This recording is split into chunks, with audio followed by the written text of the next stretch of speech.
성공한 사업가가 비오는 밤중에 장애를 가진 딸을 차에서 내쫓고 휠체어에 앉은 채 혼자 남겨둡니다.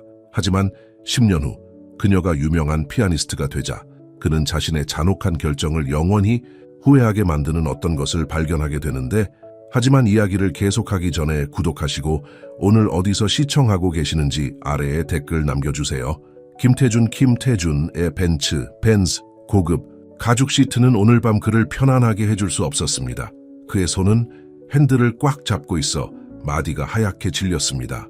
그의 옆에는 10대 딸인 김소현이 조용히 흐느끼고 있었고, 그녀의 휠체어는 뒷좌석에 접힌 채 있었습니다. 울지 마.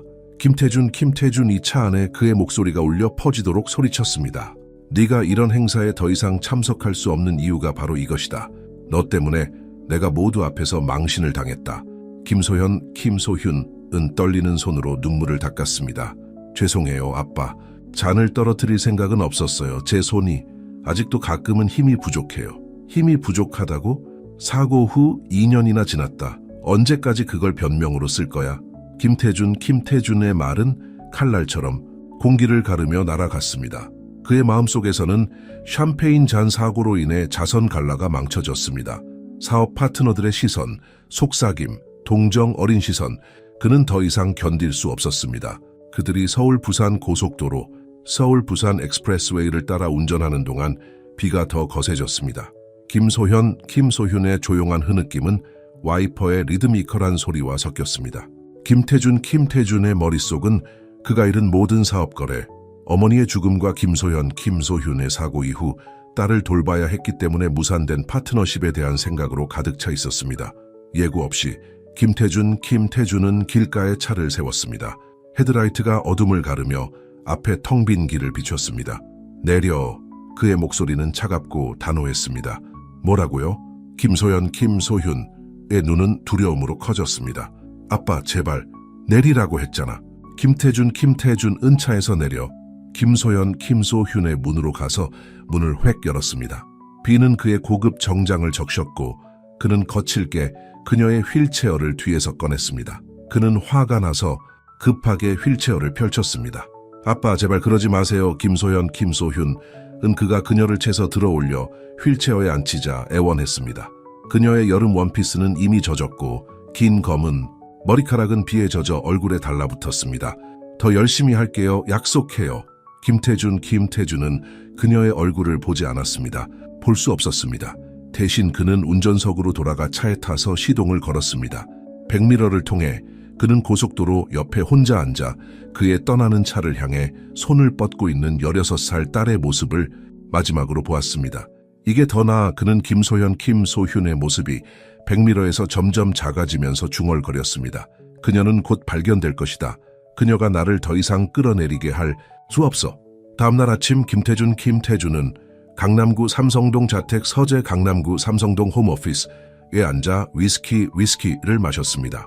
배경에서는 아침 뉴스 모닝 뉴스가 TV에서 방영되고 있었습니다. 그의 전화는 계속 울리고 있었습니다. 경찰, 친척, 가족, 친구들, 그는 모두에게 같은 이야기를 했습니다. 김소현, 이 싸움 후 도망쳤다는 것입니다. 그는 몹시 걱정하고 있었습니다. 제발 그녀를 찾는 데 도움을 주십시오. 하지만 그의 마음속 깊은 곳에서는 한 목소리가 그에게 소리쳤습니다. 어떤 아버지가 자신의 아이를 버리는가? 그는 어떤 괴물이 된 것일까요? 주는 달이 되었습니다. 김태준은 자신의 사업에 몰두하여 제국을 더욱 높이 쌓았습니다. 마치 그의 사업 빌딩의 각층이 그 비오는 밤의 기억을 잠재울 수 있는 것처럼 말입니다. 그는 모두에게 김소현이 해외 특수학교에 보내졌다고 말했습니다. 결국 사람들은 더 이상 묻지 않았습니다. 하지만 매일 밤 그의 꿈속에서 그는 백미러 속에서 그녀의 얼굴 상처와 배신으로 가득 찬 눈, 그에게 돌아오라고 애원하는 뻗은 손을 보았습니다. 하지만 꿈은 이제 그에게 남은 전부였습니다. 그리고 날마다 더 의미 없어지는 막대한 재산이 있었습니다.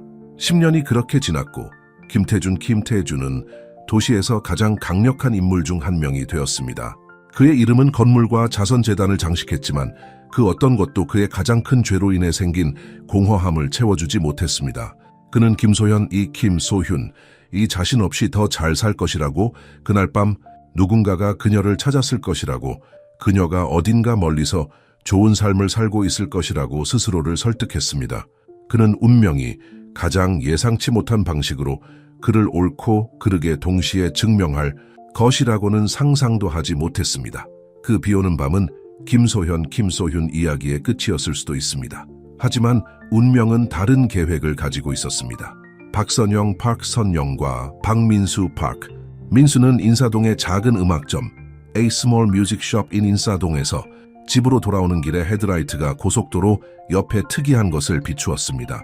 처음에 그들은 눈이 장난을 치는 것이라고 생각했습니다. 누가 이런 날씨에 밖에 있겠습니까? 하지만 가까이 가자 그들은 그녀를 보았습니다. 휠체어를 탄 10대 소녀는 흠뻑 젖어 추위에 떨고 있었습니다. 맙소사 박선영, 박선영은 박민수가 차를 세우자 숨을 헐떡였습니다. 그녀는 우산을 들고 뛰어나갔고 소녀의 눈물로 얼룩진 얼굴을 보고 가슴이 아팠습니다. 얘야 무슨 일이야, 다쳤니? 김소현, 김소윤은 덜덜 떠는 이빨 사이로 거의 말할 수 없었습니다. 내 아버지가 나를 여기에 버리고 갔어요. 박선영, 박선영과 박민수는 충격적인 표정으로 서로를 바라보았습니다. 30년의 결혼 생활 동안 그들은 이런 일을 본 적이 없었습니다. 주저없이 그들은 김소현, 김소윤을 낡은 스테이션 웨건에 태우고 휠체어를 뒤에 접어 집으로 데려갔습니다. 음악점 위 작은 아파트 A Small Apartment Above the Music Shop는 그리 크지 않았지만 따뜻하고 건조했습니다. 박선영, 박선영은 따뜻한 물을 받는 동안 박민수는 핫 초콜릿을 만들었습니다. 김소현, 김소윤은 담요에 쌓여 박선영, 박선영의 낡은 플라넬 파자마를 입고 앉아 그들에게 모든 것을 이야기했습니다. 그녀를 마비시킨 사고, 어머니를 잃은 것, 그리고 아버지의 증가하는 분노에 대해서 말입니다. 나는 더 이상 충분히 좋지 않았어요. 김소현, 김소윤은 머그잔을 응시하며 속삭였습니다. 사고 이후로는요. 박선영, 박선영은 소파에 앉아 그녀의 어깨에 팔을 두르며 앉았습니다. 기봐 얘야. 내게 잘못된 것은 아무것도 없단다. 어떤 사람들은 삶의 어려움을 어떻게 처리해야 할지 모르는 거야. 그건 그들의 약점이지 내 약점이 아니란다. 며칠 후 박씨 부부는 경찰에 일어난 일을 신고했습니다. 그들은 김태준이 이미 김소윤이 도망쳤다고 주장하며 실종 신고를 했다는 사실을 알고 충격을 받았습니다. 그의 도시 내 영향력이 너무 강력해서 김소윤이 진실을 말해도 아무 일도 일어나지 않았습니다. 사건은 조용히 종결되었습니다. 이제부터 우리가 네 가족이 될 거야. 박민수는 아침 식사 중에 김소현, 김소윤에게 말했습니다. 물론 너도 우리와 함께 지내고 싶다면 말이야. 김소현, 김소윤의 눈에는 눈물이 고였습니다. 하지만 이번에는 기쁨의 눈물이었습니다. 어머니가 돌아가신 이후로 처음으로 그녀는 안전하다고 느꼈습니다. 박씨 부부와 함께하는 삶은 김소현, 김소윤이 알고 있던 모든 것과는 달랐습니다. 그들의 집은 대저택 맨션이 아니었고 하인들, 서번스이나 고급 차들, expensive cars도 없었습니다. 그러나 그들은 더 귀중한 것을 가지고 있었습니다. 사랑, 인내심, 그리고 음악이었습니다. 그들의 아파트 아래에 있는 음악점은 온갖 악기로 가득 차 있었고 학생들이 하루 종일 레슨을 받으러 왔다 갔다 했습니다. 어느 오후 박선영, 이 비올린 수업을 하고 있을 때 김소현, 김소윤은 휠체어를 몰고 구석에 있는 낡은 피아노로 갔습니다. 그녀는 어렸을 때 레슨을 받았지만 사고 후에 포기했습니다. 이제 주저하면서 그녀는 손가락을 건반에 얹었습니다. 처음 몇 개의 음표는 불안정했지만 그녀의 내면에서 무언가가 깨어났습니다. 그녀는 다시 연주했고 매번 자신감이 더 커졌습니다. 박선영은 몇 시간 후에 그녀를 발견했는데 음악에 푹 빠져 있었습니다. 너는 재능이 있구나. 박선영은 미소 지으며 말했습니다. 다시 레슨을 받고 싶니? 김소현, 김소윤은 열렬히 고개를 끄덕였습니다. 음악은 그녀의 구원이 되었습니다. 손이 약하다고 느낄 때 그녀는 더 열심히 연습했습니다. 그 비오는 밤의 기억이 그녀를 괴롭힐 때 그녀는 자신의 고통을 선율에 쏟았습니다. 피아노는 그녀의 목소리가 되어 그녀가 말할 수 없는 모든 말을 전했습니다. 수년이 지나면서 김소현, 김소훈의 재능은 꽃을 피웠습니다. 그녀는 연주할 뿐만 아니라 자신의 음악을 작곡하기 시작했습니다. 그녀의 작품들은 날 것 그대로 감동적이어서 듣는 모든 사람을 감동시켰습니다. 지역 신문들은 휠체어에서 연주하는 재능 있는 젊은 피아니스트에 대해 쓰기 시작했습니다. 박씨 부부의 음악점은 김소현, 김소훈이 장애 아동들에게 레슨을 제공하는 곳으로 알려지게 되었습니다. 모두가 음악을 만들 자격이 있어요. 그녀는 피아노가 자신을 구해준 것을 기억하며 말했습니다. 그녀가 26세가 되었을 때 그녀는 자신의 작곡으로 첫 번째 앨범을 발매했습니다. 음악 비평가들은 그것을 현대 클래식 음악 (Modern Classical Music의 걸작이라고 불렀습니다. 하지만 그들은 그녀의 회복력에 대한 이야기에 가장 감명을 받았습니다. 비록 그녀가 인터뷰에서 아버지의 이름을 언급하지 않았지만 말입니다. 음악은 제가 제 힘을 찾도록 도왔어요. 그녀는 기자들에게 말했습니다. 때로는 우리 삶의 최악의 순간들이 우리의 진정한 목적을 이끌어내기도 합니다. 김소현, 김소훈이 알지 못했던 것은 그녀 아버지의 조수가 그녀의 성공에 대한 신문 기사를 모아두고 김태준에게 보여줄 적절한 순간을 기다리고 있었다는 것입니다. 막강한 김태준이 잊으려고 애썼던 딸과 마주해야 하는 순간 말입니다. 김태준은 롯데월드타워 50층에 있는 자신의 구석 사무실에 앉아 성공의 부산물에 둘러싸여 있었습니다.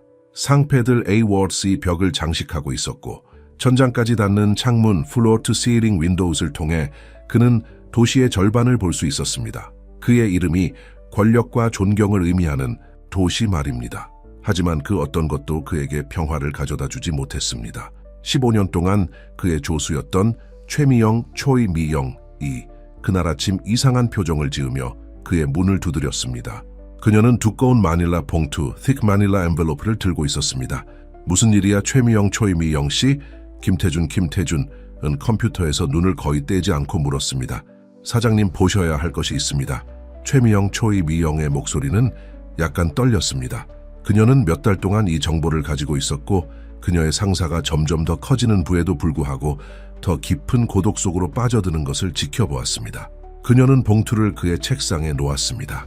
김태준은 그것을 열었고 수십 개의 신문기사 및 잡지기사, newspaper articles and magazine articles가 쏟아져 나왔습니다. 그는 첫 번째 헤드라인을 보고 심장이 멈췄습니다. 떠오르는 별 김소현, 콘서트홀 매진. 이게 뭐야? 그의 목소리는 거의 속삭임이었습니다. 사장님의 딸입니다. 그녀는 음악계에서 상당히 유명해졌습니다.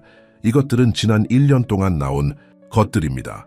김태준은 떨리는 손으로 기사들을 책상에 펼쳤습니다. 거기에 그녀가 있었습니다. 그의 소현이 다 커서 사진들은 웅장한 피아노에 앉아 어깨를 넘어 흘러내리는 어두운 머리카락 빛나는 미소를 짓고 있는 아름다운 젊은 여성을 보여주었습니다. 그녀는 어머니를 너무 닮아서 마음이 아팠습니다. 그녀는 오늘 밤 공연을 합니다. 초이미영이 부드럽게 말했습니다. 시청 근처 Near City Hall, 세종문화회관, 세종 Center for the Performing Arts에서요. 김태준은 콘서트 공지문을 응시했습니다. 김소현, 오리지널 작품의 밤, 그가 기업용 스위트룸 좌석, Corporate Box Seats을 가지고 있던 한 번도 사용하지 않았던 그 극장입니다. 오늘 회의는 모두 취소해. 그는 감정이 북받쳐 거친 목소리로 말했습니다. 사무실에 혼자 남은 김태준은 모든 기사를 읽었습니다. 각 단어는 그의 배를 찌르는 칼과 같았습니다. 천재 비극을 극복하다. 작곡가 역경을 통해 힘을 찾다. 김소훈, 음악 프로그램을 통해 장애 청소년에게 영감을 주다. 한 인터뷰가 그의 눈에 띄었습니다. 기자는 김소훈에게 그녀의 배경에 대해 물었습니다. 어릴 때 어머니를 잃었어요. 김소훈은 말했습니다. 그런 다음 사고 후에 다른 모든 것을 잃었어요. 하지만 저는 새로운 가족을 찾는 축복을 받았고 그들은 제게 사랑은 여러분의 업적을 기록하지 않는다는 것을 보여주었습니다. 그들은 모든 사람이 들을 기회를 가질 자격이 있다는 것을 저에게 가르쳐 주었습니다. 김태준의 눈에서는 눈물이 흘렀습니다. 그는 그 비오는 밤, 마지막으로 그녀를 보았던 순간을 기억했습니다. 그는 그녀가 자신 없이 더 잘 살 것이라고, 누군가가 그녀를 찾을 것이라고 스스로에게 말했습니다. 하지만 그녀가 그의 모든 것을 잃었어요. 김소현, 김소훈의 자신의 잔혹함에 재해서 일군 삶에 대한 이야기를 읽으면서 그는 자신이 얼마나 비겁했는지 깨달았습니다.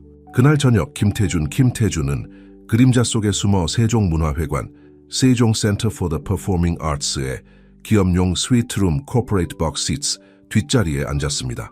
김소현, 김소윤 이 무대에 휠체어를 타고 나오자 관객들은 박수갈채를 보냈습니다. 그녀는 무대 조명 아래에서 반짝이는 자정 파란색 이브닝 가운을 입고 있었습니다. 김소현, 김소윤 이 연주를 시작하자 김태준 이 세상은 멈춰섰습니다.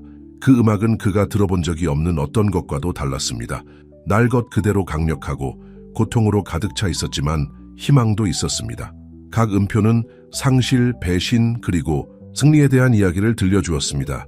한 곡에서 그는 빗방울의 리듬을 알아차렸고 그의 가슴은 수치심으로 조여왔습니다. 그는 딸이 음악에 영혼을 쏟는 것을 지켜보며 얼굴에서 눈물이 흘렀습니다.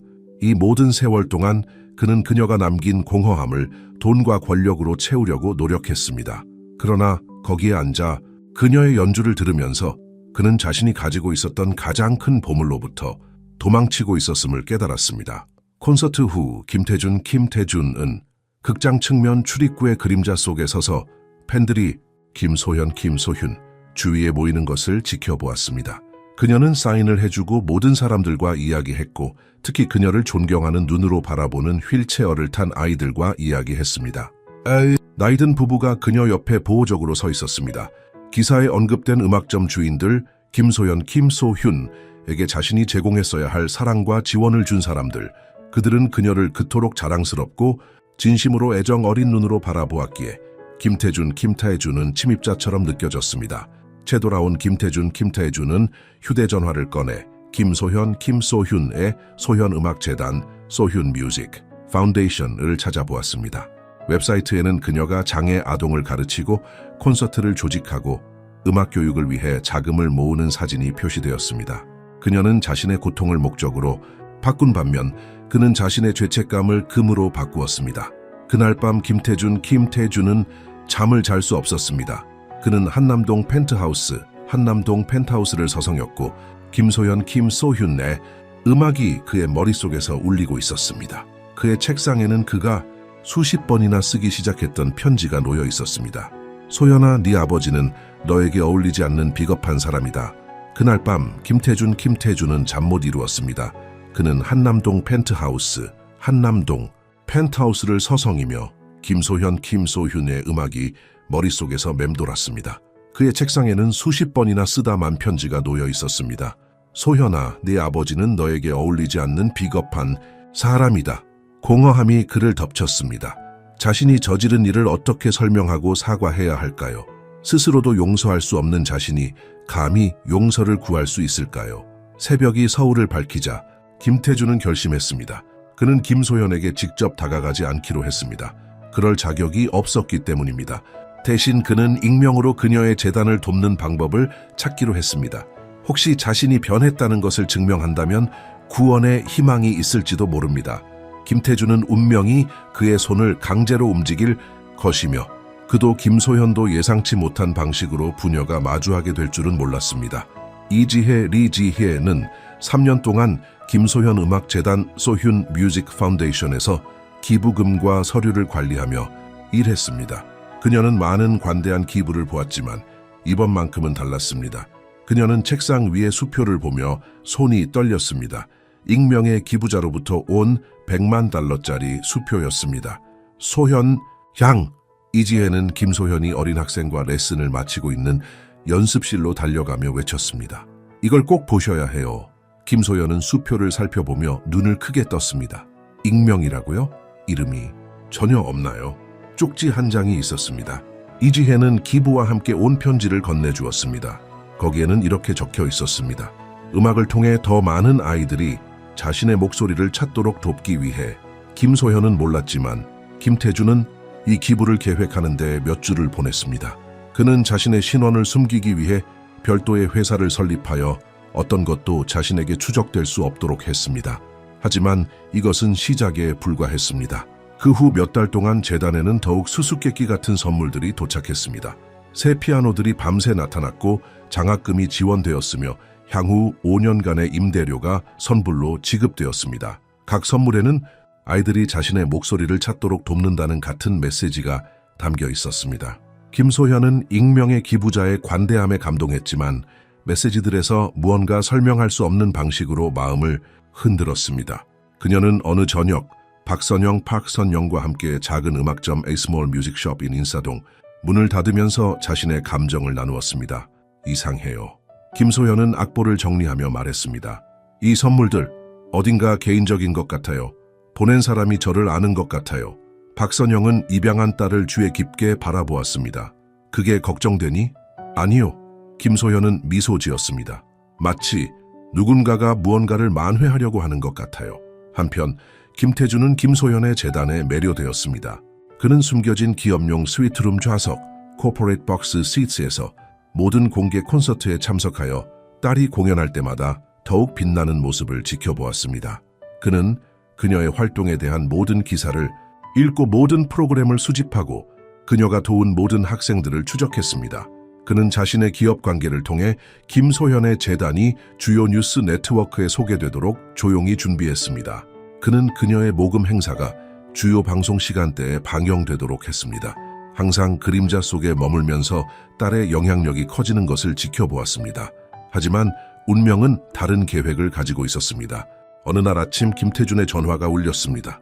그의 비서 최미영, 초이미영이었습니다. 사장님, 재단으로의 최근 기부금에 문제가 있습니다. 김태준의 심장이 빨리 뛰었습니다. 무슨 일이죠? 페이퍼 컴퍼니, 은행 직원이 실수를 했습니다. 송금 서류에 사장님의 개인 정보가 포함되었습니다. 김태준은 얼굴에서 피가 빠지는 것을 느꼈습니다. 수개월간의 신중한 계획 끝에 단 한 번의 서무상 실수가 모든 것을 드러낼 수 있었습니다. 그는 김소현이 서류를 보기 전에 재단에 도착하기를 바라며 차에 뛰어올랐습니다. 그러나 주차장에 들어서자 그는 입구 옆에 앉아 서류를 손에 들고 있는 김소현을 보았습니다.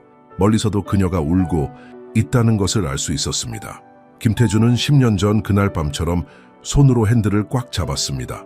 하지만 이번에는 차를 몰고 도망가지 않을 것입니다. 그럴 수 없습니다. 떨리는 손으로 그는 차에서 내렸습니다. 김소현은 그의 발소리에 고개를 들었고 10년 만에 처음으로 두 사람의 눈이 마주쳤습니다. 서류가 그녀의 손에서 떨어져 바람에 날렸습니다. 아버지였어요. 그녀는 속삭였습니다. 그녀의 목소리는 텅 빈 주차장에 울려 퍼졌습니다. 이 모든 시간 동안 김태준은 얼어붙었습니다. 고급 정장 엑스펜시브 스위트은 마치 이 순간으로부터 그를 보호할 수 없는 갑옷과 같았습니다. 그가 말하려고 계획했던 모든 것, 신중하게 연습했던 모든 사과의 말은 그의 마음속에서 사라졌습니다. 김소연 뒤에서 문이 열렸습니다. 박선영이 나와 김태준을 한번 쳐다보자 그녀의 얼굴은 알아본다는 듯이 굳어졌습니다. 그녀는 김소연을 보호하려고 다가갔지만 김소연은 손을 들었습니다. 괜찮아요, 박선영 씨.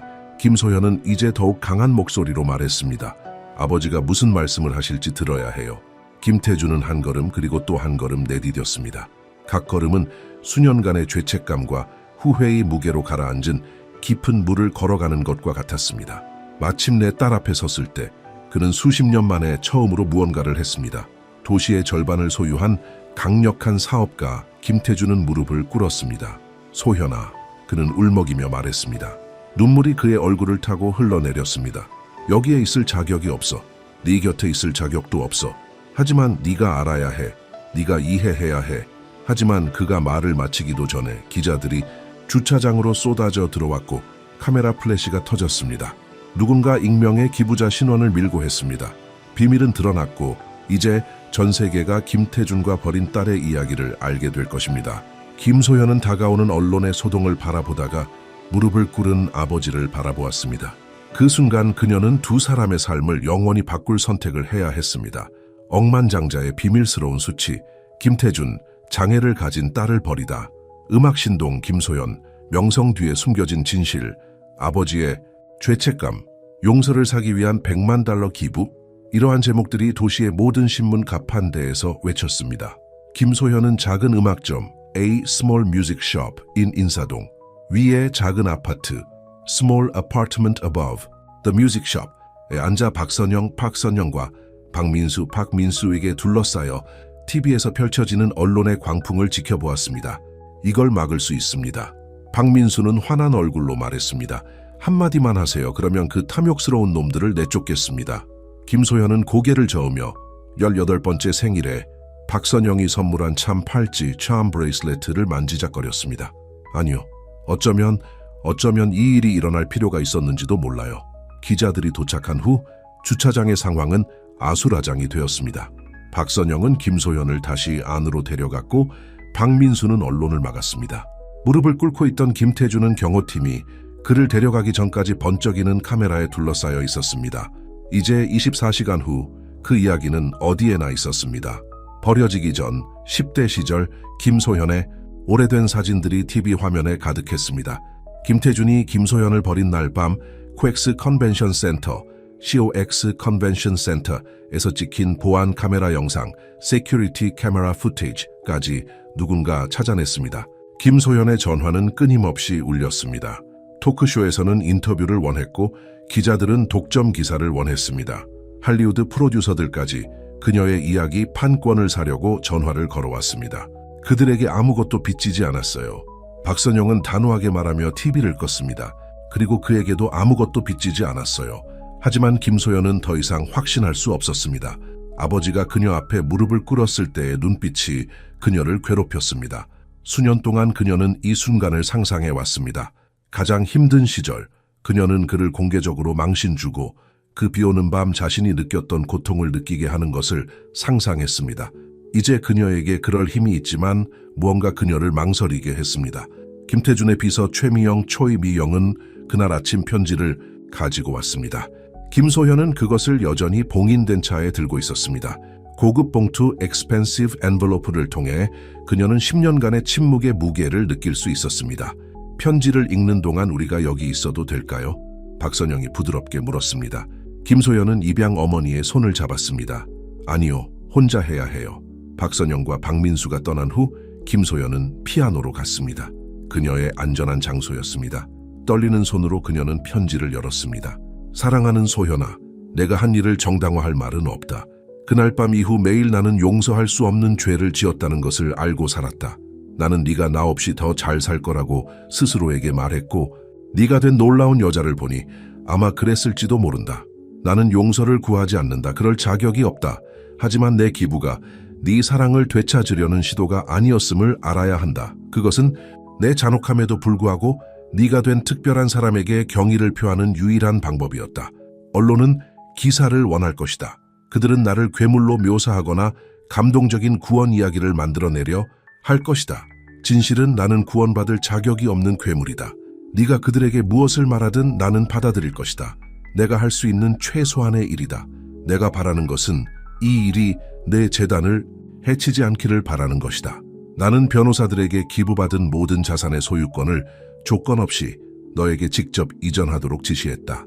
내 일은 내 수치로 인해 더럽혀질 만큼 중요하지 않다.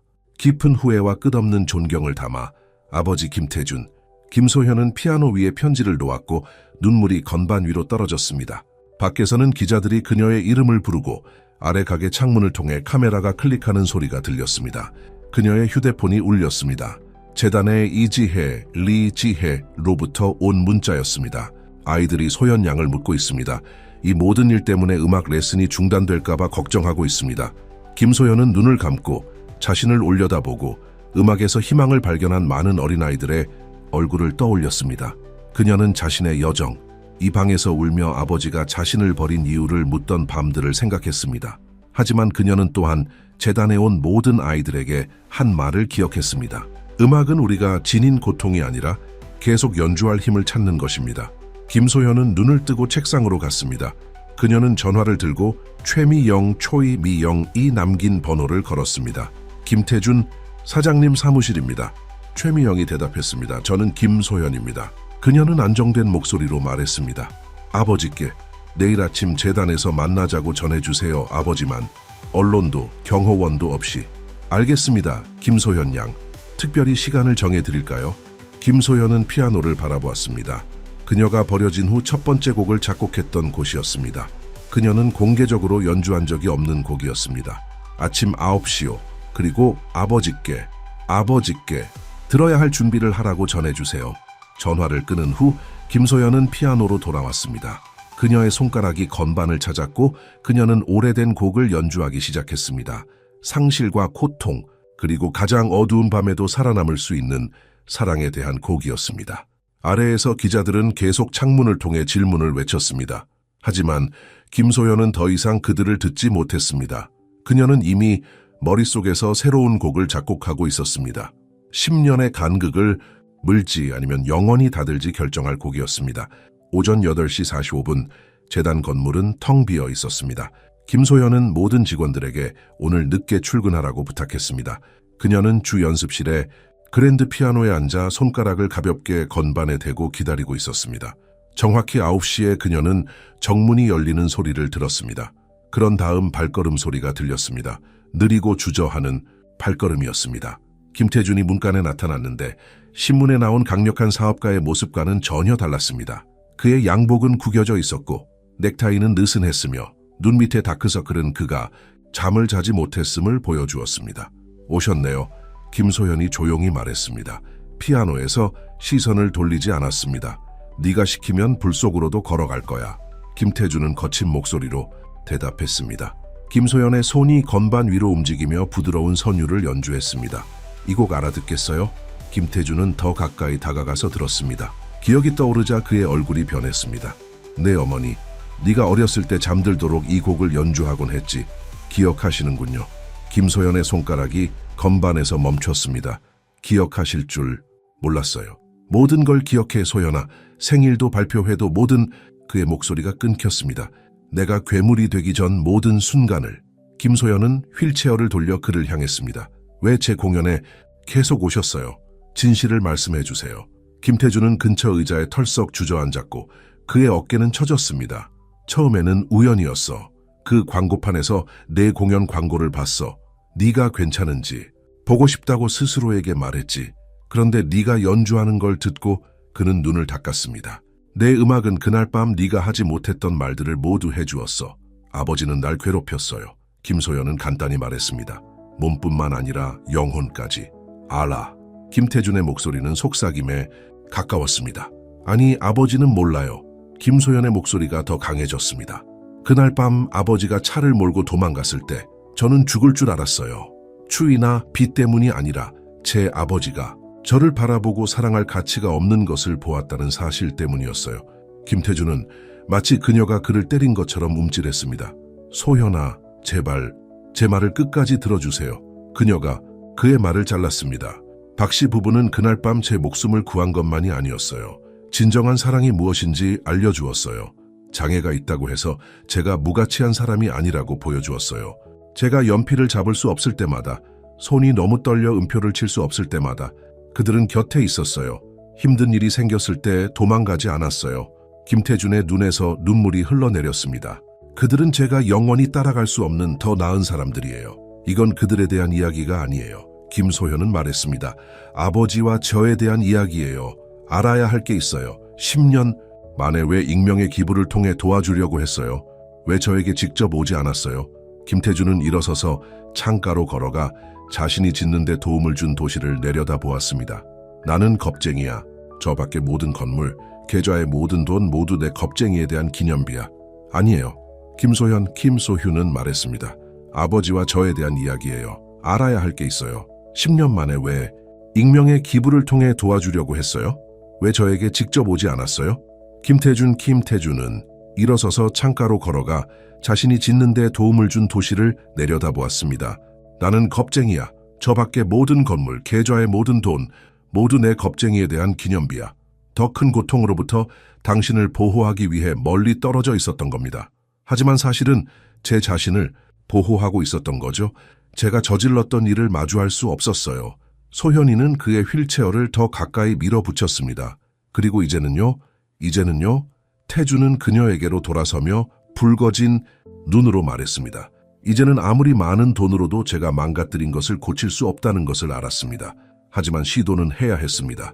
당신이 도운 모든 아이들, 당신이 바꾼 모든 삶들, 제가 당신이 그런 좋은 일을 더 많이 할 수 있도록 돕는다면 어쩌면 잘 모르겠지만 균형을 조금 맞출 수 있을 거라고 생각했습니다. 인생은 균형을 맞추는 것이 아닙니다. 소현은 말했습니다. 제가 학생들에게 가르치는 것입니다. 우리에게 주어진 손으로 우리가 선택하는 음악을 만드는 것입니다. 그녀는 피아노로 휠체어를 돌려 전날 밤 작곡한 곡을 연주하기 시작했습니다. 처음에는 고통과 갈망으로 가득 차 조용히 시작되었지만 점차 더 복잡한 것으로 발전했습니다. 분노의 음표가 평화로운 순간과 충돌하며 절정에 달했고 마치 공중에 매달린 질문처럼 느껴졌습니다. 그녀가 연주를 마치자 태주는 눈물을 터뜨렸습니다. 그 곡의 제목이 뭐죠? 두 번째 기회, Second Chances입니다. 소현은 대답했습니다. 어젯밤에 당신에 대해 어떻게 할지 결정하려고 작곡했어요. 그리고요, 태주는 숨을 거의 쉴 수 없을 정도로 물었습니다. 소현은 한참 동안 그를 바라보았습니다. 당신에게 뭔가를 보여드리고 싶어요. 그녀는 서류 캐비닛으로 휠체어를 옮겨 서류철을 꺼냈습니다. 이것들은 제 학생들의 부모님께 온 편지들입니다. 이 편지를 읽어보세요. 태주는 떨리는 손으로 편지를 받아 소리내어 읽기 시작했습니다. 소현 선생님께 당신의 재단을 찾기 전까지 제 아들 토미는 몇 달 동안 웃지 못했습니다. 사고로 다리를 잃었지만 선생님은 그에게 기쁨을 되찾아 주셨습니다. 그가 음악을 연주할 때 그는 휠체어를 잇습니다. 선생님은 그의 삶이 끝난 것이 아니라 이제 다른 노래를 연주하는 것뿐이라고 가르쳐 주셨습니다. 그런 편지가 수백 통이나 있습니다. 소현은 말했습니다. 각각의 편지는 변화된 삶, 희망을 얻은 가족을 나타냅니다. 그리고 인정하기 힘들지만 아버지의 기부 덕분에 가능했습니다. 그녀는 아버지의 휠체어에 더 가까이 다가갔습니다. 당신이 한 일을 잊을 수 없습니다. 그날 밤은 언제나 제 이야기의 일부일 것입니다. 하지만 어쩌면 새로운 장을 쓸 때가 된 것 같아요. 태주는 주차장에서처럼 그녀의 휠체어 옆에 무릎을 꿇었습니다. 이번에는 카메라도 기자도 없었습니다. 단지 아버지와 딸, 그리고 그들 사이에 10년간의 고통만 있었습니다. 저는 두 번째 기회를 받을 자격이 없습니다. 그는 속삭였습니다. 소현은 손을 내밀어 그의 손을 잡았습니다. 10년 만에 처음으로 서로의 손이 닿았습니다. 아닐 수도 있어요. 하지만 그 아이들은 우리가 줄 수 있는 모든 기회를 받을 자격이 있습니다. 그러니 이제부터 이렇게 할 거예요. 먼저 소현은 아버지의 손을 잡은 채 말했습니다. 당신의 회사를 팔아야 합니다. 태주는 고개를 들었습니다. 회사요, 하지만 모두 다요. 소현은 단호하게 말했습니다. 모든 건물, 모든 자산, 당신은 저를 버린 그날 밤에 그 제국을 세웠습니다. 이제는 그것을 내려놓을 때입니다. 태주는 그녀를 바라보며 이해하는 눈빛을 보였습니다. 그럼 그 돈으로 뭘 해야 하죠? 새로운 재단을 만들 겁니다. 소현은 설명했습니다. 음악뿐만 아니라 모든 장애 아동을 위한 곳입니다. 그들이 자신의 재능을 발견할 수 있는 곳, 무엇이든 상관없이요. 그리고 당신은 거기서 일할 겁니다. 사장이 아니라 평범한 직원으로요. 제 밑에서 일하라고 하시는 건가요? 아니요. 소현은 고개를 저었습니다. 제 옆에서 일해 주셨으면 합니다. 하지만 먼저 이 아이들이 어떤 고통을 겪는지 이해해야 합니다. 제가 겪었던 고통을요. 당신은 그들과 시간을 보내고 그들의 이야기를 듣고 그들의 고난과 승리를 보아야 합니다. 태주는 천천히 고개를 끄덕였습니다. 당신이 시키는 일이라면 무엇이든 하겠습니다. 아직 끝나지 않았습니다. 소현의 목소리는 더 부드러워졌습니다. 가장 어려운 부분이 남았습니다. 마사와 조에게 당신이 다시 제 삶의 일부가 되고 싶다고 말해야 합니다. 그들은 모든 면에서 제 부모님이고 이 일이 잘 되려면 당신은 그것을 받아들여야 합니다. 딸을 구하고 키워준 부부를 마주해야 한다는 생각에 태준의 배는 수치심으로 뒤틀렸습니다. 하지만 그는 소현이 옳다는 것을 알았습니다. 그날 저녁 마사와 조는 재단 회의실에 굳은 표정으로 앉아 있었습니다. 소현은 이미 그들에게 자신의 결정을 설명했고 그들은 그것을 좋아하지 않았지만 그녀의 선택을 존중했습니다. 박 선생님, 박 여사님, 태주는 떨리는 목소리로 말했습니다. 제가 갚을 수 없는 빚을 지고 있습니다. 그건 맞는 말이죠. 조는 차갑게 말했습니다. 조, 마사는 그의 팔을 만졌습니다. 그냥 말하게 해줘요. 태주는 힘겹게 삼켰습니다. 당신은 제가 해야 했던 일을 했습니다. 당신은 소현이를 무조건적으로 사랑하고 그녀의 꿈을 지지하며 그녀의 장애가 그녀를 정의하지 않는다는 것을 보여주었습니다. 당신은 그녀가 받을 자격이 있는 부모였습니다. 우리는 당신을 위해서 한 게 아니에요. 마사는 말했습니다. 부모가 하는 일이니까요. 아이를 사랑하는 건 무슨 일이 있어도요. 압니다. 태주는 대답했습니다. 그리고 당신을 대신하려는 게 아닙니다. 그저 당신에게서 배우고 싶습니다. 소현이를 다시 제 삶에 받아들일 자격이 있는 사람이 되는 법을 배우고 싶습니다. 존은 앞으로 기울였습니다. 다시 어려운 일이 생기면 어떻게 할 겁니까? 당신의 편안함과 그녀의 필요 사이에서 선택해야 할 때는요.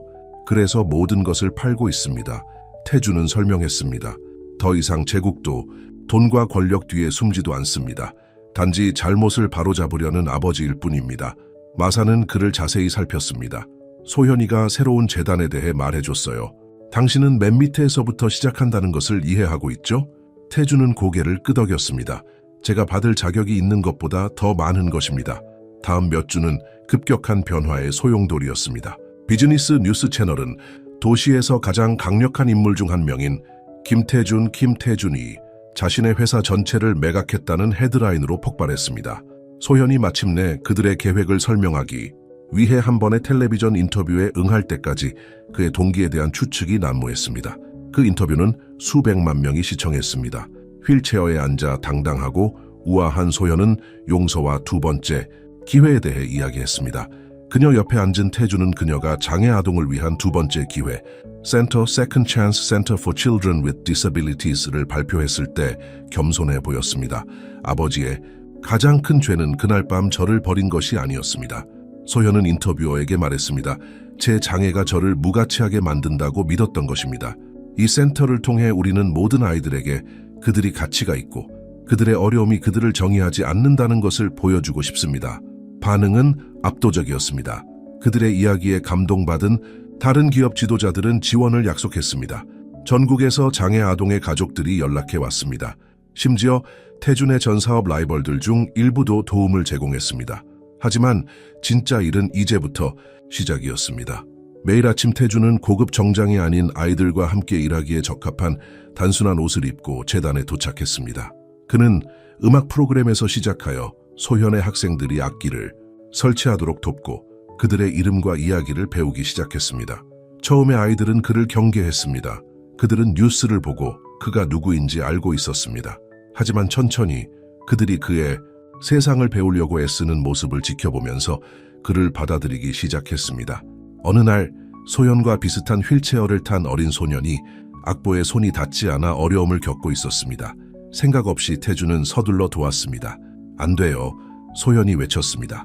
혼자서 해결하게 해요. 태주는 멈춰 서서 소년이 스스로 해결책을 찾아내는 것을 지켜보았고 성공했을 때 자랑스러워하는 모습을 보았습니다. 나중에 소현은 설명했습니다. 그건 제가 마사와 조에게서 배운 첫 번째 교훈입니다.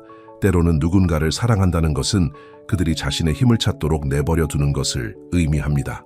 그것은 태준에게는 어려운 교훈이었지만 그는 그것을 마음에 새겼습니다. 매일 새로운 도전과 변화하려는 그의 진심을 증명할 새로운 기회가 찾아왔습니다. 어떤 날은 다른 날보다 더 힘들었습니다. 어떤 밤에는 죄책감 때문에 잠 못 이루는 날도 있었습니다. 하지만 천천히 무언가 변하기 시작했습니다. 아이들의 웃음소리는 더 이상 그가 잃은 것을 떠올리게 하는 것이 아니라 그가 여전히 얻을 수 있는 것을 떠올리게 했습니다. 그리고 가끔 소현이 피아노를 연주할 때 그는 그녀가 자신을 바라보는 것을 보았고 그녀의 얼굴에는 조심스러운 미소가 번졌습니다. 구원의 길은 길었고 태주는 지름길이 없다는 것을 알고 있었습니다. 하지만 10년 만에 처음으로 그는 딸과 함께 그 길을 걷고 있었고 두 사람 모두 함께 새로운 노래를 연주하는 법을 배우고 있었습니다. 새로운 방식으로 3개월이 지난 후 두 번째 기회센터는 번영했습니다. 오래된 재단 건물은 확장되어 이제 음악 프로그램뿐만 아니라 미술 스튜디오, 휠체어 사용자를 위한 안무 수업, 심지어 작은 극장까지 갖추게 되었습니다. 태주는 자신의 일에 몰두하여 모든 학생의 이름, 꿈, 고난을 배우고 있었습니다. 하지만 두 번째 기회를 믿지 않는 사람도 있었습니다. 태준의 전 사업 파트너인 최유진, 유진은 어느 아침 센터 로비에 서서 디자이너 힐이 바닥에 클릭하는 소리를 내며 접수대에 다가갔습니다. 김소현과 이야기해야 합니다. 그녀는 요구했습니다. 소현은 피아노 레슨을 하고 있었는데 유진이 방으로 뛰어들어왔습니다. 이야기해야 해요. 유진은 발표했습니다. 개인적으로요. 소연은 비즈니스 뉴스 보도에서 그녀를 알아보았습니다. 김태준, 이 제국을 건설하는 데 도움을 준 여성이었습니다. 토미야, 우리가 연습했던 스케일을 연습해 보는 게 어때? 금방 돌아올게. 소연의 사무실에서 최유진, 초이유진은 쓸데없는 말을 하지 않았습니다. 당신 아버지는 우리가 건설한 모든 것을 파괴하고 있습니다. 당신 아버지의 강제 매각 때문에 얼마나 많은 사람들이 일자리를 잃고 있는지 알고 있나요? 회사가 매각되는 것이지 문을 닫는 것이 아닙니다. 소현은 차분하게 대답했습니다. 새로운 소유주들은 모든 직책이 유지될 것이라고 보장했습니다. 최유진, 초이유진은 쓰게 웃었습니다. 정말 그렇게 생각해요. 당신은 이 모든 것이 진짜라고 생각해요. 김태준은 변하지 않아요. 그는 당신을 가지고 놀고 있어요. 다른 모든 사람처럼요. 당신은 그를 모릅니다. 소연은 말했습니다. 나는 당신보다 그를 더 잘 알아요. 당신이 없던 그 모든 세월 동안 나는 그 곁에 있었어요. 당신의 이름이 언급될 때마다 그가 뭐라고 말했는지 알아요? 모두에게 대어 낳은 방법이야.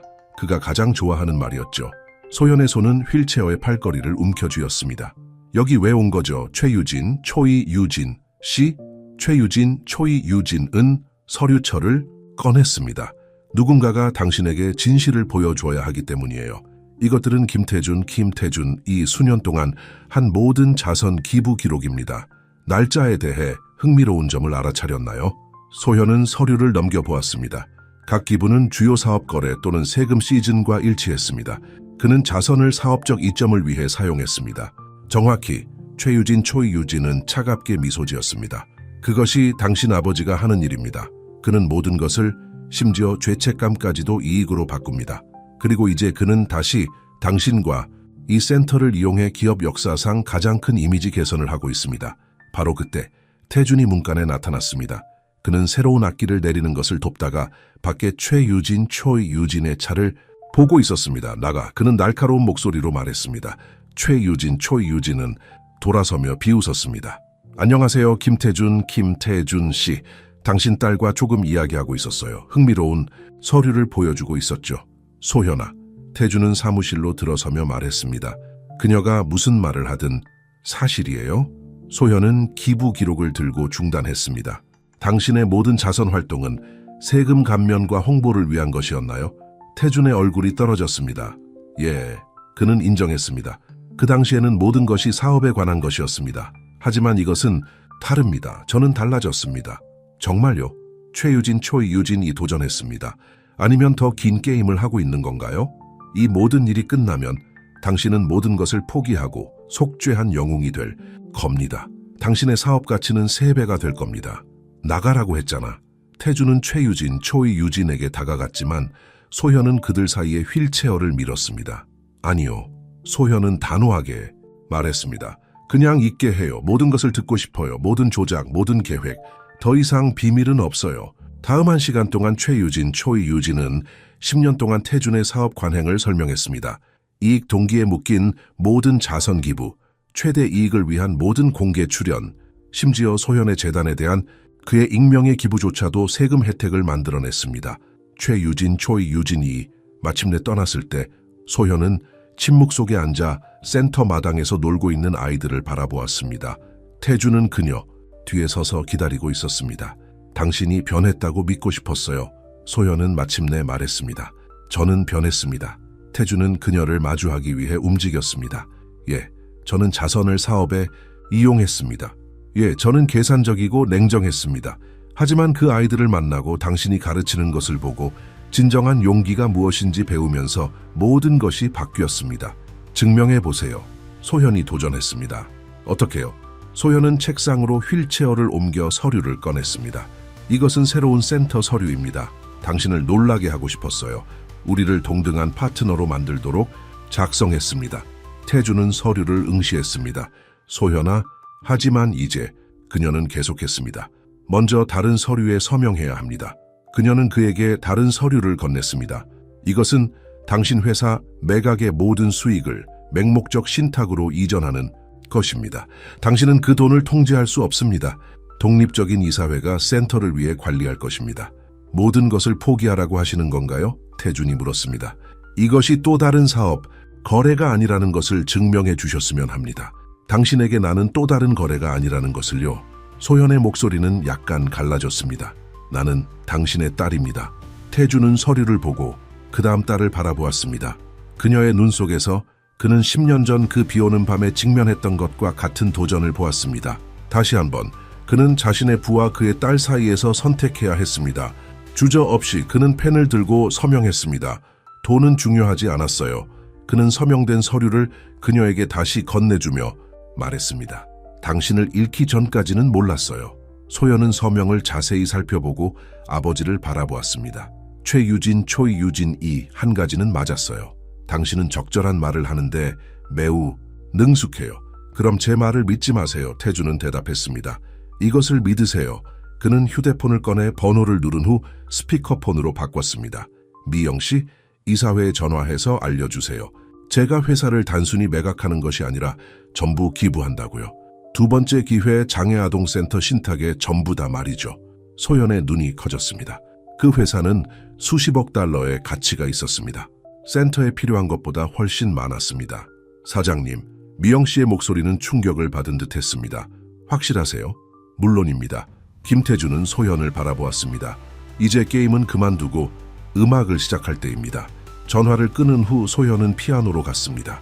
아무 말 없이 그녀는 그를 위해 작곡한 두 번째 기회를 연주하기 시작했습니다. 하지만 이번에는 옆자리 의자를 가볍게 두드렸습니다. 김태준이 앉았고 부녀는 처음으로 함께 연주했습니다. 그들의 음악이 센터를 새로운 시작의 노래로 채웠습니다. 김태준이 재산을 기부한 지 6개월 후 두 번째 기회 센터는 부녀가 상상했던 것 이상으로 발전했습니다. 신탁은 경기도 전역에 5개의 새로운 센터를 열었고 갈 곳 없는 가정에 희망을 가져다 주었습니다. 어느 아침 소현은 센터의 중앙호를 지나다가 일하는 아버지를 보았습니다. 김태준은 뇌성마비를 가진 어린 소녀와 바닥에 앉아 바이올린 활 잡는 것을 참을성 있게 도와주고 있었습니다. 그의 고급 정장은 사라지고 미술 수업에서 묻은 페인트 자국이나 아이들과 함께 일하면서 생긴 얼룩이 있는 평상복을 입고 있었습니다. 바로 그렇게 지혜야 소녀가 화를 현해대며 그는 격려했습니다. 소현 양이 우리에게 가르쳐준 것을 기억해. 완벽한 것이 중요한 것이 아니라 네 자신의 음악을 찾는 것이야. 소현은 아버지에게 같은 말을 했던 것을 떠올리며 미소 지었습니다. 아버지의 변화는 외적인 것만이 아니었습니다. 모든 것을 돈으로 재던 냉혹한 사업가는 인내, 친절, 무조건적인 사랑에 진정한 가치를 이해하는 사람으로 바뀌었습니다. 박선영과 박민수도 그 변화를 눈치챘습니다. 그들은 여전히 매일 센터에 와서 음악을 가르치고 프로그램 운영을 도왔지만 김태준과의 관계는 서서히 변화했습니다. 어느 저녁 아이들이 집에 간 후 소연은 휴게실에서 그들이 이야기하는 것을 우연히 듣게 되었습니다. 사람은 변하지 않는다고 했던 거 기억나세요? 박선영이 김태준에게 커피를 따라주며 물었습니다. 김태준은 고맙게 미소 지으며 컵을 받았습니다. 제가 당신을 틀렸다고 증명했나요? 자신을 틀렸다고 증명한 거예요. 박민수가 정정했습니다. 그날 밤 소현 양을 떠났던 김태준 씨는 절대 3시간 동안 토미가 드럼 스틱 잡는 것을 도와주지 않았을 겁니다. 그때 저는 눈이 멀어 있었어요. 김태준은 인정했습니다. 장애를 가진다는 것이 고장난 것이라고 생각했죠. 이 아이들은 진정한 강인함이 무엇인지 알려주었습니다. 센터의 성공은 전국 언론의 주목을 받았습니다. 유명 다큐멘터리 감독이 그들의 이야기를 다루고 싶어 했지만 소현과 김태준은 거절했습니다. 그들의 일은 더 이상 홍보가 아니었습니다. 매일 목격하는 작은 승리에 관한 것이었습니다.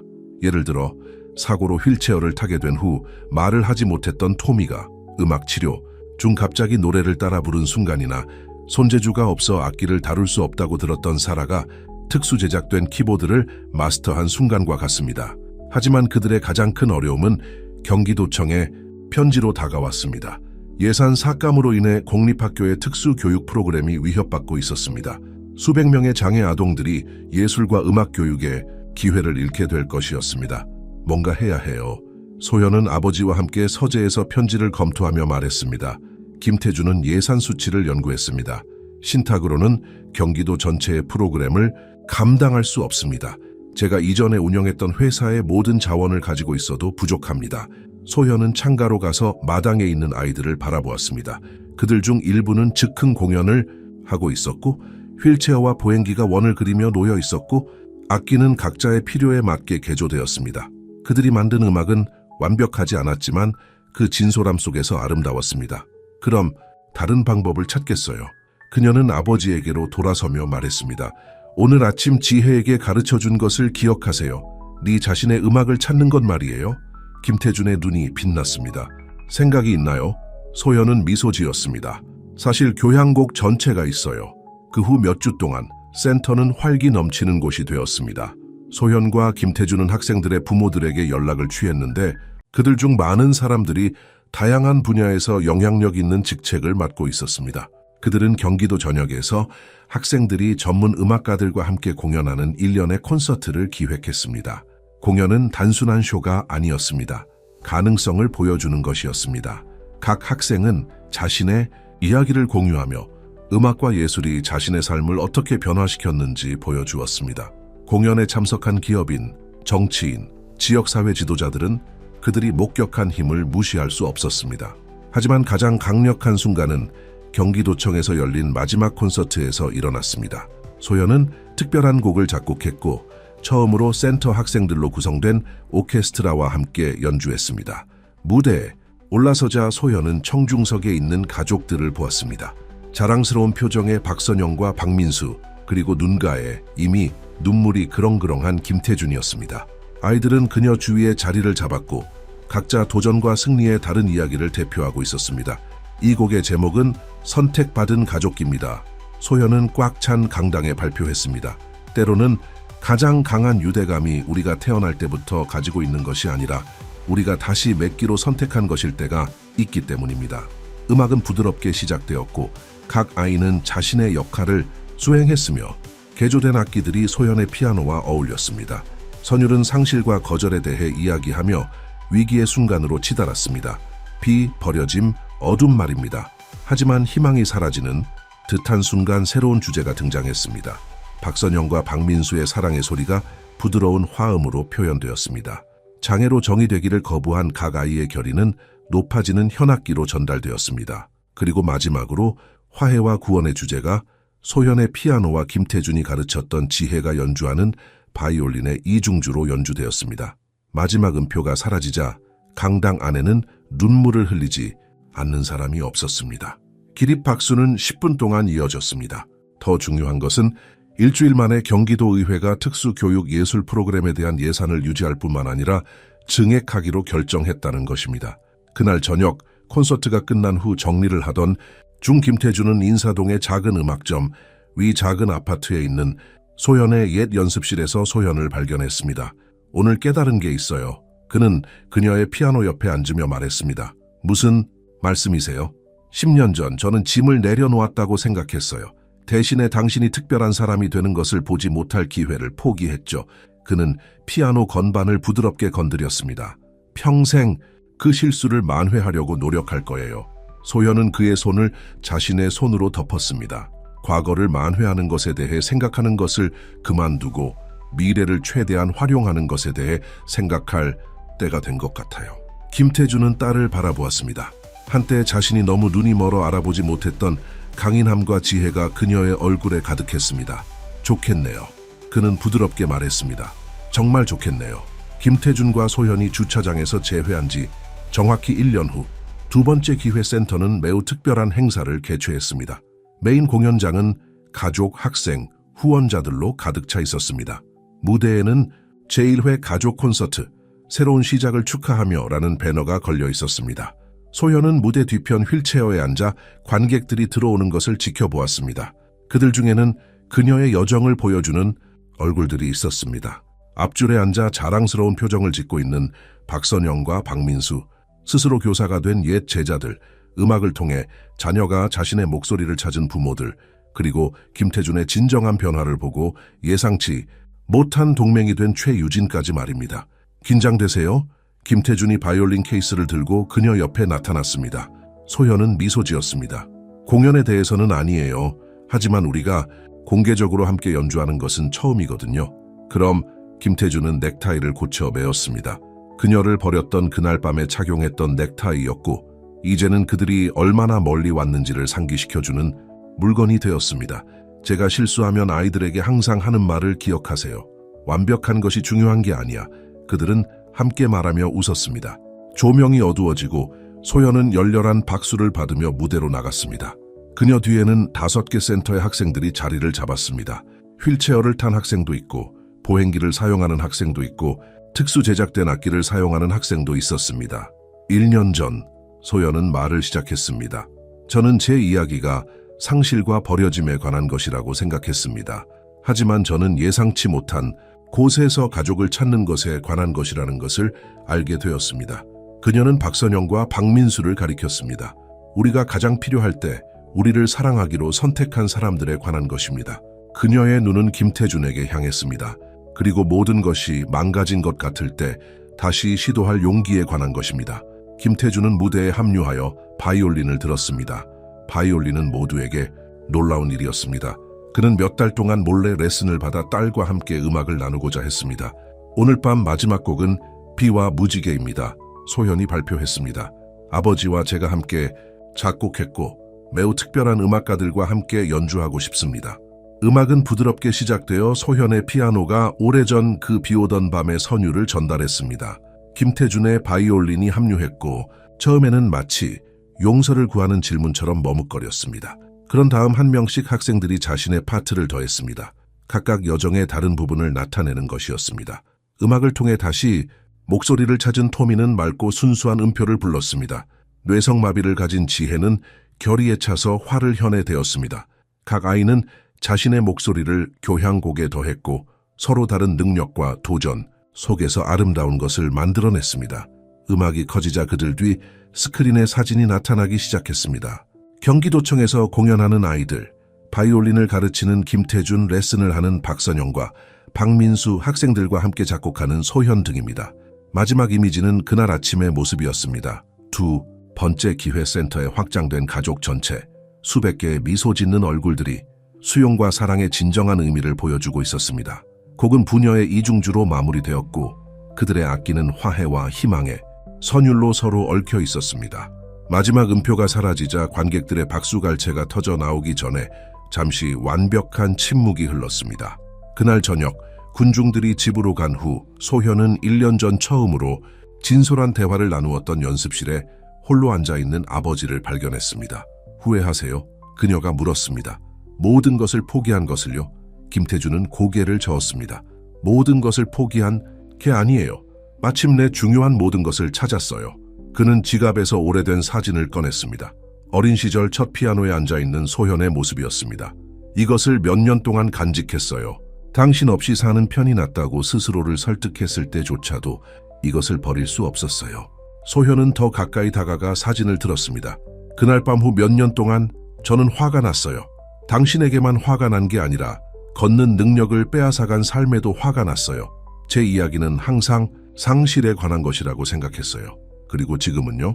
지금은 때로는 우리의 가장 큰 도전이 우리의 가장 큰 목적지로 이끈다는 것을 알아요. 그녀는 방 주위를 가리켰습니다. 이 문을 통해 들어오는 모든 아이는 자신의 다름이 자신의 강점이라는 것을 알게 됩니다. 그리고 저는 용서가 과거를 잊는 것이 아니라 더 나은 미래를 만들기로 선택하는 것임을 알게 되었습니다. 김태준은 1년 전 주차장에서처럼 그녀의 휠체어 옆에 무릎을 꿇었습니다. 하지만 이번에는 그의 눈에 수치심이 아니라 사랑과 감사함만 가득했습니다. 당신에게 난 당신의 아버지가 될 자격이 없어요, 소연아. 아니, 그녀는 미소 지으며 동의했습니다. 아빠는 그럴 자격이 없어. 하지만 가족이란 자격에 관한 것이 아니야. 어쨌든 사랑하기로 선택하는 것에 관한 거야. 그녀는 그의 손을 잡았습니다. 박선영과 박민수가 저에게 가르쳐 준 거야. 그리고 이제 우리는 그것을 다른 사람들에게 가르칠 거야. 창밖으로 지는 해가 하늘을 화려한 색으로 물들였습니다.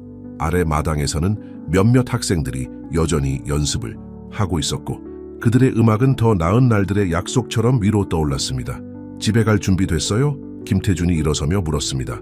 박선영이 모두를 위해 저녁을 준비하겠다고 했어요. 소현은 고개를 끄덕였지만 문간에서 멈췄습니다. 아빠? 응? 그 비오던 밤 우리 둘 다 무언가가 부서졌어요. 알아. 그는 부드럽게 말했습니다. 하지만 우리가 부서진 조각들로 무엇을 만들었는지 봐요. 그녀는 주변 센터, 그들이 만져온 삶, 그들이 만들어낸 가족을 가리켰습니다. 가장 아름다운 음악은 때로는 오래된 상처를 치유할 때 나오는 거야. 그들이 함께 센터를 나서자 황금빛 햇살 속에서 그들의 그림자가 합쳐졌습니다. 소연은 그들의 이중주를 흥얼거리기 시작했습니다. 김태준도 합류했고 그들의 목소리는 그들의 삶처럼 하나가 되었습니다. 완벽하지는 않지만 그들만의 독특한 방식으로 아름답게 말입니다. 소현과 김태준의 이야기는 더 이상 구원에 관한 것만이 아니었습니다. 치유하는 음악의 힘, 변화시키는 사랑의 강인함, 그리고 모든 끝이 새로운 시작이 될 수 있다는 진실에 관한 것이었습니다. 다른 곡을 연주할 만큼 용감하다면 말입니다. 멀리서 천둥이 울렸습니다. 10년 전 그날 밤처럼 말입니다.